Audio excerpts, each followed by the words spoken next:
Gather close, children. Sit well. Let your ears be sharp and your hearts open, because this is a story our grandparents used to tell when the moon was round and the fire was warm. Long ago, in a small West African village, there lived a man who had 2 wives. In those days, families lived together in one big compound, sharing water, firewood, and stories. The first wife came with 1 daughter.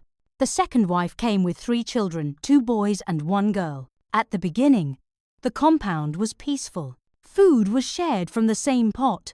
The children chased chickens, climbed mango trees, and laughed together.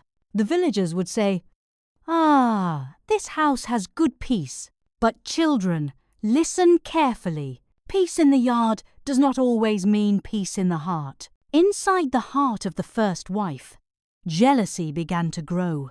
She did not like sharing her husband. Each day, her thoughts became darker, like clouds before heavy rain.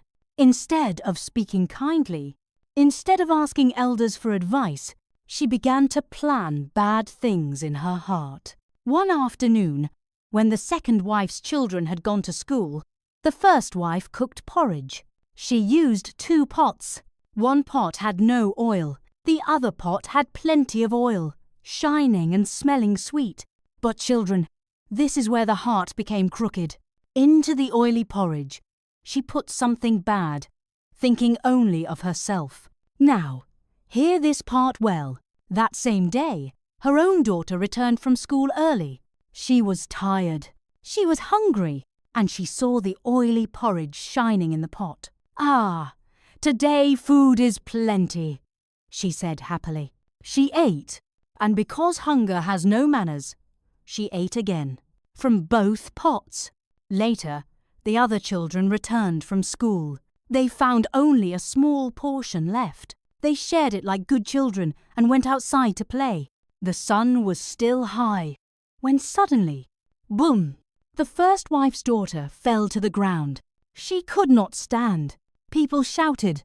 Dust rose. Someone ran shouting, "Call her mother!" When the mother arrived and saw her child, truth hit her heart like a drum struck too hard. She understood. The bad plan she cooked for others had returned to her own house.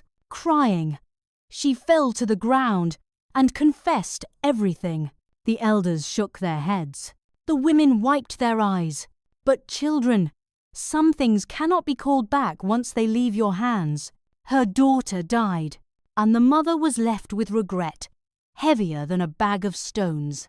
And so, children, the elders say, a bad heart digs a pit for itself. What you cook for others may feed your own child.